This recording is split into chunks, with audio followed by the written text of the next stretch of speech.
Hey, Level Uppers, it's Larry, and welcome to Level Up Larry's Going Green. In what normally would have been a once-in-a-lifetime experience, many people are now getting a third opportunity to re-experience the nostalgia of the glory days of classic EverQuest.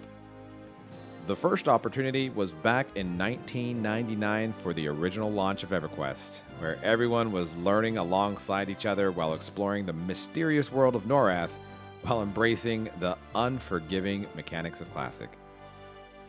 The second opportunity was in the form of Project 1999's Blue server, which launched in October 2009. This ambitious project aimed to recreate the true classic experience of EverQuest up to 2 expansions, Ruins of Kunark and Scars of Velius. This captured the 1999 to 2001 lifespan of the game, to many considered to be the glory days of EverQuest. The timeline over the last decade has been loose, and the server itself labeled more as a beta test in anticipation of a timeline-accurate classic progression server now identified as Green Server, which is where the third opportunity comes in. Green Server, which launches on October 25th, 2019, will deliver a truly refined classic experience at the original patch pace to give players from all around another opportunity to scratch their nostalgia itch. And Green's refinement isn't just in what's been revealed over the last decade. The Project 1999 team is going above and beyond to ensure that we're truly getting that once-in-a-lifetime classic experience by implementing and integrating the most minute details and mechanics on this new server. So let's talk about a few of these confirmed changes. At the point of recording this video, here is what has been confirmed at this time. The first one is a reduction of usable hotbar buttons from 10 to 6. The second is the removal of the pet window. This controversial change that took effect very briefly on Blue server will be fully intact for the launch of Green server. Pet classes, prepare yourselves. The third one is night blindness. So this mainly impacts humans and erudites. Get ready to run blindly through the Karanas at some point during your lives. The fourth one is the removal of tab target cycling. So this one mainly impacts enchanters, but really anybody who's played EverQuest within the last decade has gotten pretty comfortable with tab target cycling. And so this one will be removed.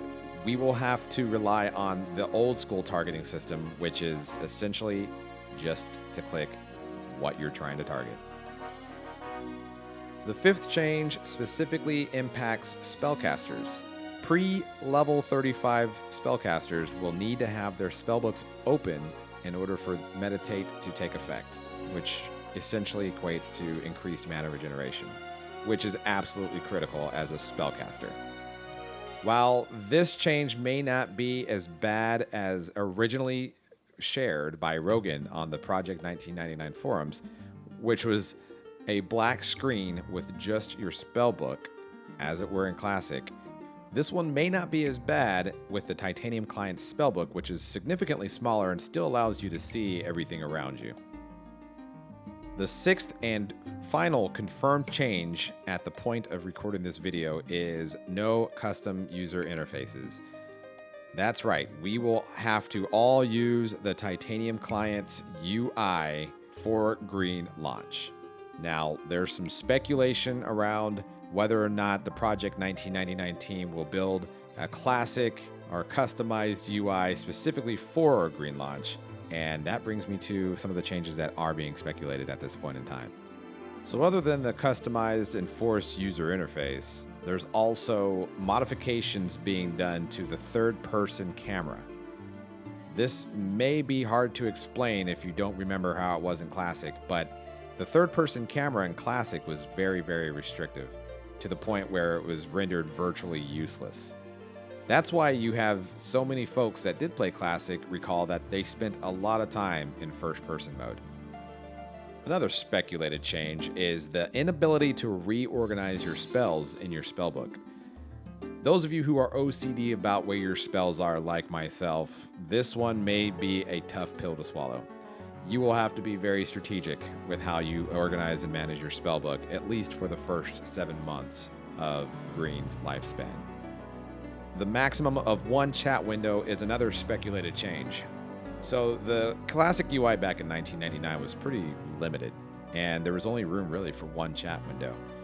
Now, anybody who's played EQ in the last few years, and if you're anything like me, I have nothing less than 5 chat windows up at any given time. This one will be fun. The last speculated, unconfirmed change to Green Server is going to be the removal of the blue sub experience bar.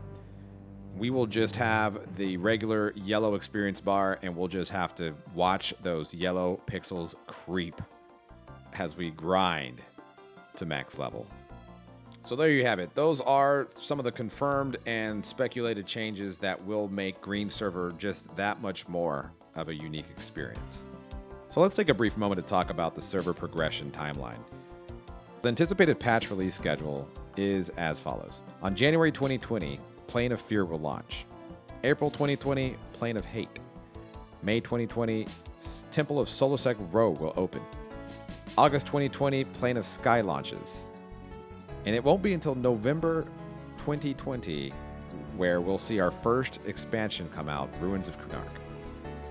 April 2021, Epics will be added. And then July of 2021, we will see the second and final expansion for Green Server, Scars of Velius. So this gives us a clear roadmap of how this server will progress. In closing, for those of us looking for the closest emulation to classic EverQuest as it were back in 1999, there may be no other option. I myself absolutely cannot wait to relive this amazing journey, and I plan to do just that on Green Server starting October 25th. If you didn't already know, I will be doing a launch stream and very actively playing Green Server for the foreseeable future over on Twitch. In episode 2, we will be going into more detail around some of the highly coveted classic era equipment and items, also known as legacy items, which really is fueling a lot of this nostalgia that many of us have. Hopefully you enjoyed what you saw here today. I am not a YouTube expert by any stretch of the imagination, so hopefully this is something valuable for the community, and I look forward to seeing many of you in game starting October 25th. Level up hype!